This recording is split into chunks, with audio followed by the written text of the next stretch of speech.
जब हम मुगल एम्पायर की बात करते हैं तो लगभग सारे मुगल एम्परर्स की जो टूम है वो नॉर्थ इंडिया में लोकेटेड हो, चाहे वो दिल्ली में हो या फिर वो आगरा में हो।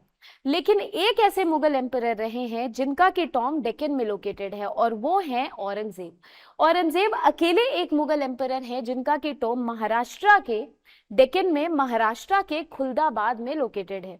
तो आखिर औरंगजेब का ही टॉम खुलदाबाद में क्यों लोकेटेड है, आइए जानते हैं आज इसके बारे में।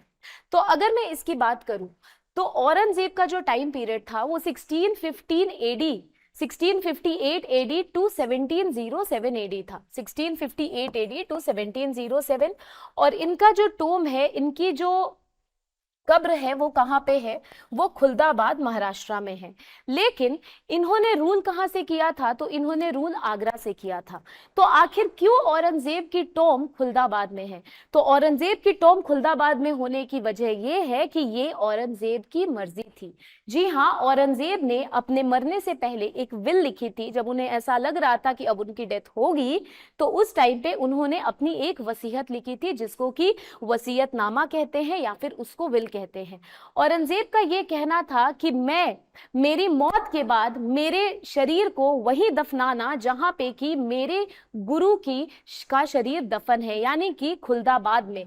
तो अगर मैं औरंगजेब के वसीयतनामे की बात करूं तो उनकी कुछ इच्छाएं थी। उनकी पहली इच्छा ये थी कि उनके जो गुरु हैं, जिनका नाम था हजरत ख्वाजा मखदूम सैयद शाह जैनुद्दीन, तो हजरत ख्वाजा मखदूम सैयद शाह जैनुद्दीन इनके गुरु थे। और औरंगजेब की ये इच्छा थी कि मेरे गुरु की मजार, मेरे गुरु की टूम के बगल में ही मेरी कब्र बनाई जाए।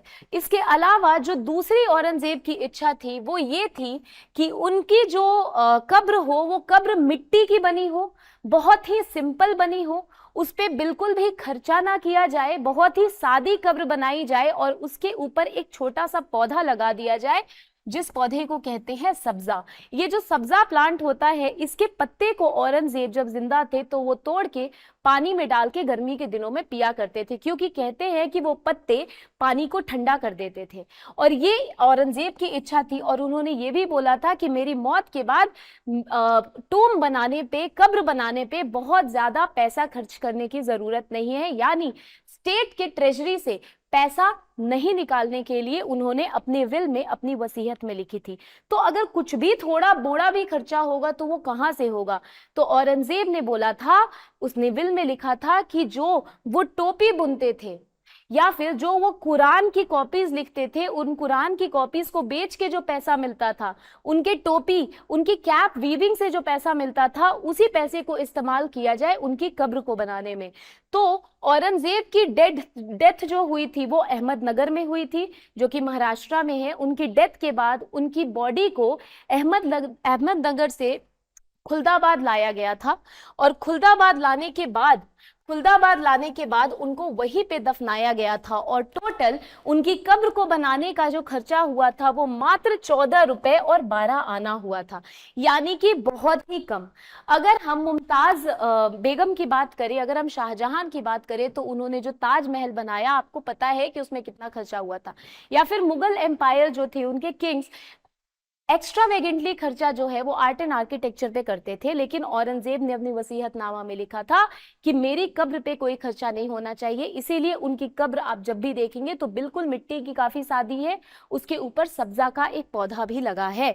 और इनकी टोपी बिनने की कमाई से और इनकी कुरान की कॉपीज बेचने से जो पैसा आया था, उन्हीं से उनके कब्र को बनाया गया। और उनकी कब्र को बनाने वाले थे उनके बेटे, जिनका की नाम था आजम शाह।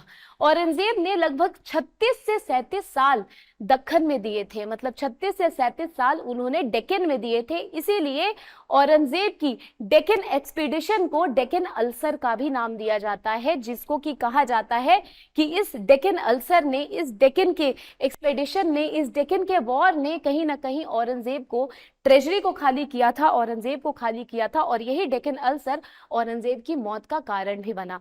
आपका इस पे क्या सोचना है, कमेंट सेक्शन में जरूर लिखें। तब तक के लिए thank you so much, take care, bye bye.